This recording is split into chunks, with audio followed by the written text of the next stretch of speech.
What up, everybody? It's Chuck Creekmer, aka Jigsaw.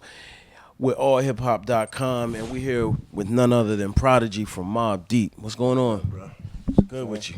Yeah, Same man. old, same old. Yes, sir. Good to see you here. Good health and spirit and everything in this cold New York weather. Yeah, man. Yeah. First of all, you got to tell us about this album you got. We all trying to learn how to pronounce it. A few people told me that. Yeah. The Hegelian dialectic. Okay. All right. Now I Googled it, but can you tell the people a little bit what that means in general and what it means to you from the album perspective? The Hegelian dialectic is it's basically like a theory, a philosophy that this dude Hegel, came up with, and it's basically what governments do to the population. It's like a false flag. Right. There's another word for it. Okay. They create a problem, they get the reaction of the people that they wanted, and then they offer the solution. You know what I mean?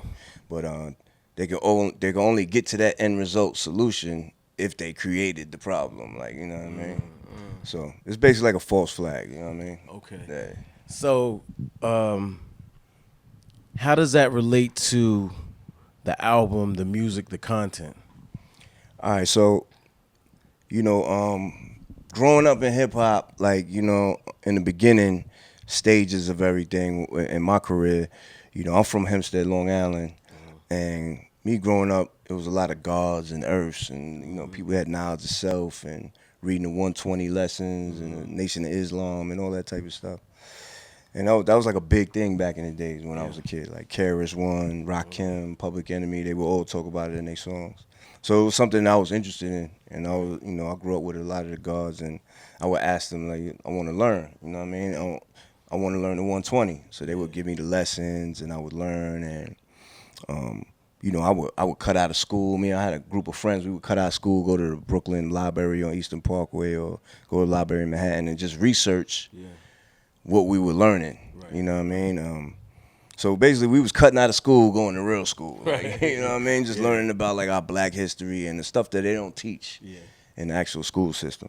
So that's where it like really came from. And we put out Mobb Deep. We had our success with Shook Ones and all that type of stuff.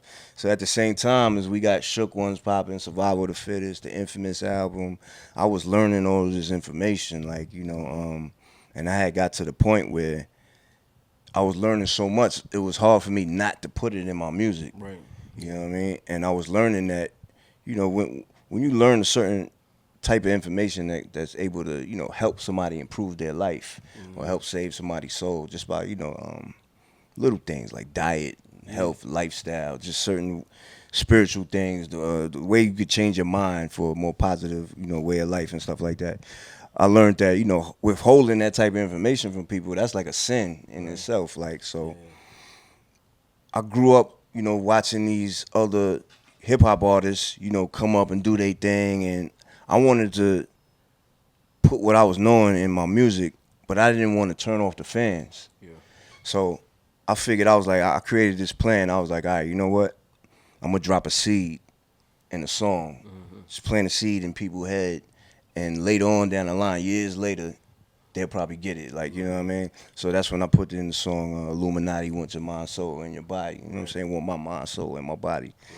Right. In the song with LL, I Shot You. So that was basically done on purpose. I did that on purpose. I knew nobody was really going to know what I was talking about at the time. But I figured years down the line, that little seed I planted will grow. You know what I mean? And then we could have more conversations, and I could plant more seeds and more seeds. So now, 2017, fast forward, I'm at the point where the information is all out there. Everybody's talking about Illuminati now. So now I figure it's a perfect time for me to create a whole entire album about that. Right. At first, I was scared to turn off the fans back when we had Infamous. But now, I think it's at the point where people will get it, Yeah, definitely. Yeah. It's funny because I don't know if you remember, but back in the day, there was a store called House of Nubian. You remember that store? Yeah. I used to work at that store. You used to come through. Yeah. Oh shit, that's what's up, yo. Yeah. Not on Houston. On Houston? Yeah. I forget the exact store. But Yeah. downtown. Okay. Yeah, for sure. But Yeah, we used to read books like that, like Behold a Pale Horse, and Yeah, you know yeah. That's stuff like stuff that. like we was reading in high school, like Hold the Pale Horse, a lot of Yeah, Dr. York books, yeah, um, a lot of the Honorable Elijah Muhammad, reading his books, How to Eat to Live and stuff like that. And just learning that type of information, even the 120, just all of that type of information just made me want to learn more about my people. Even like my grandmother, yeah. my grandmother was like the first black woman to own her own commercial building in Jamaica, Wow, Queens. And wow. she always told me about like how the importance of black people owning their stuff, Yeah, owning your property, owning your business. Like, right. so she always put that in my mind and always made me want to research black history. So it was just a big part of my life, just learning about all that stuff. So it was inevitable that Yeah, I had to put it in my music eventually. You know what I'm saying? no doubt. How does this relate to the current day and age? You know, we're in a weird time in America. At least feels weird with a new administration coming in, but then again, on the flip side, the old administration, you might not have seen the progress as black people would have expected Right. from a black president. But it's a lot of chaos, right now with the country. Um, as it relates to this music, is this concept? Is this something that you think is by design, um, or is it just a rebellion against an African American president?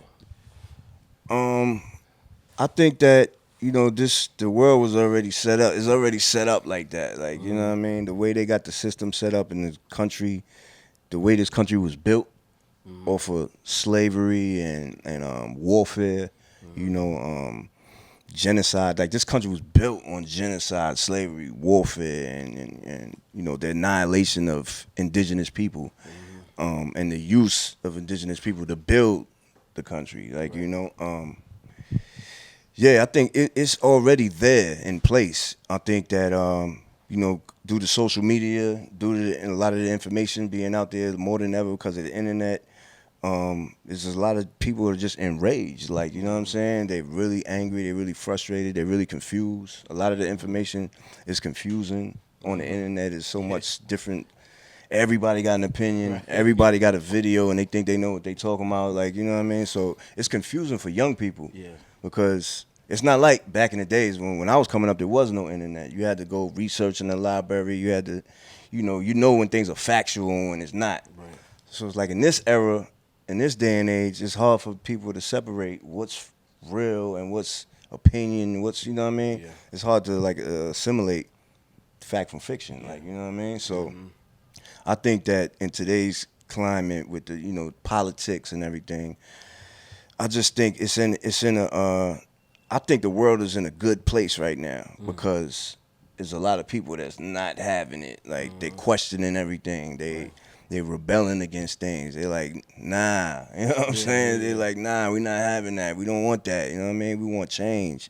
Right. Um, and change and progress it's a slow thing, man. Yeah. It happens very slowly over the course of time, but I definitely say that right now we're in a better place than we were years ago. Right. You know what I mean? As a people, as black people, as minorities, like how they like to call us. You know what I mean?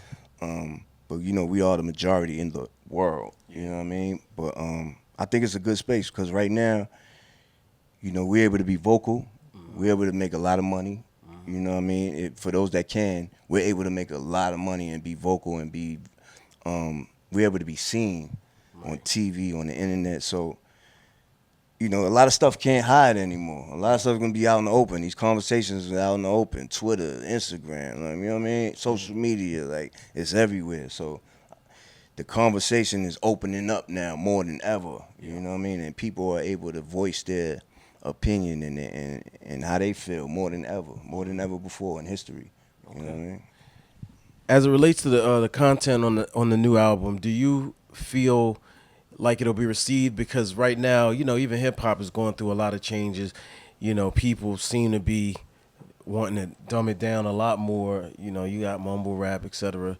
Do you feel like you'll be able to penetrate the people not preaching to the choir? You know what I'm saying? Like there's Right. going to be people that are automatically receptive to it, and then I think always, at least in my opinion, the object is to get to some of the people that may not. and open their brains up too. Yeah, I mean that was like the whole thing. I always was thinking like that. Like to me, is no different from back when I wanted to just plant that seed because I knew that people wasn't really ready for that, especially our fans. Like Yeah. we were talking to a certain group of people, the hustlers, the criminals. Like that's what Mobb Deep music was speaking to. Like the people that's living in poverty and got it hard. Like all our music speaks to this group of people. Yeah. So it was like for me to put the information in there too much. It was like it was too much at that time. Like you know what I mean. But now I think that the topic of this album is definitely the world is still the same way as back then as far as people like when they hear this style of music they're like, oh, I ain't really trying to hear that, man. I'm out here hustling, getting this money, I gotta feed my kids, you talking that craziness, you know what I mean? It's still that mentality. Yeah. You know what I mean? That ain't go anywhere. Right. But I think the people are more receptive to trying to like, let me check this out and see what you're talking about because it's like the conversation and like the conspiracies is just like everywhere. People are very curious and want to know. So I think this album is definitely reach everybody because the way I did it is a 3-part album. Right. So the first one is all about the conspiracy, esoteric knowledge, and all that. The second one is about how people react to that. Okay. You know what I mean? So it's like escapism, drugs, sex, partying, you know what I mean, getting money. The whole second album is about escapism, like. And then the third album, the last album, is just like the solution, like it's problem, reaction, solution, like. Okay. So the last album is all about like civil war, Yeah. like what happens, what's the outcome of all of this. If you're not trying to hear the people, nobody's trying to change, it's gonna be an explosion. It's gonna be an implosion, like you know what I mean. Yeah. And it's gonna be civil war. People are gonna fight back against, tyranny. Right. You know what I'm saying? It's funny because I just saw a meme my homeboy showed me on somebody sent it to him, but I'm gonna show it to you because it was kind of weird to me that somebody would take this type of position regarding civil war. Dear liberals, violence only begets more violence. Keep poking the bear, judging by his mat. You don't want that civil war. Yeah, You know what I'm that's saying? crazy. Like basically, like y'all are outnumbered. Don't Yeah, even. right. Yeah. I mean, yo, and at the end of the day, really, to tell you the truth, like people, black people, white people, a lot of people are angry for the same reasons, Right. and they don't even understand. They're mad about the same thing. Right. You could actually fight together. You know what I mean? Like, it's all about like our liberties, our freedoms are being taken away from us. That's what people don't really realize. Like, they so focused on, black people had it hard for many years, man. Our struggle was crazy. But at the same time, we're in a new place in time in history. Yeah. And in order to grow, in order for there to be growth, people got to figure out how to work together against the real enemy. Right. You know what I mean? The enemy that's pitting everybody against each other. So we would not. They trying to keep us focused on fighting each other and being racist and you don't like me, I don't like you, or black versus white, to keep us preoccupied with that. Yeah. So we're not focused on what's really going on. Like, you know what I'm saying? Like, this real shit happening. There's laws being passed, propositions, bills that's going to Congress that we're not paying attention to because we're so focused on fighting over something petty. Right. You know what I mean? I mean, don't get me wrong. It's real issues that we're fighting for as black people, but there are bigger issues that need to be taking place that everybody could be fighting for the same thing, no matter what color you are. Right. It's like people out here that are in control of the government are like the military.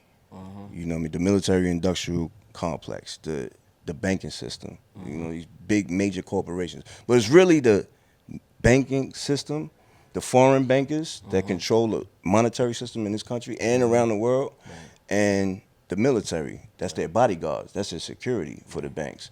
They enforce what the banks want. You know what I mean? So they calling the shots. If it's all about money. They don't give a fuck what color you are. It's all about the color of the money. Right. You know what I'm saying? And where could they put their next bank? Where could they put their next corporation? You know what I mean? Big time corporation and bleed the people of their money. That's all. It's like power, money, greed. Yeah. It's crazy, man. It's like like Meek Mill say, it's levels to this shit. Yeah, yeah. Seriously, like it's serious levels to this shit. Depending on what you fighting for or what's on your mind, like you know what I mean. Right. What's on my mind is just trying to wake myself up, my family up, and hopefully some of my friends to like these laws and like just real behind the scenes shit that what's going on. It's a lot of people say, well, what you gonna do about it? I mean, what we gonna do? There's nothing we can do about it. Like, you know what I'm saying? We stuck this the way it is. What you gonna fight? I mean, my answer to that is just to be aware. I want to be aware of what's happening. I don't like people trying to pull wool over my eyes like I'm stupid, talking to me like I'm stupid, watching the news and they talking to me like I'm stupid. You know what I mean? Like, I don't like to be aware of what you really doing behind the scenes, what's really going on, why they giving these people vaccines out in Africa, like what's really going on, like, you know what I'm saying? What's really going on with population control and stuff like that, like the food additives, and they trying to get rid of so many people because of population control. Like that's the excuse. There's a lot of topics, man. You know what I mean? People could focus on, man. That's bigger than actual race. Yeah, absolutely. You know what I'm saying?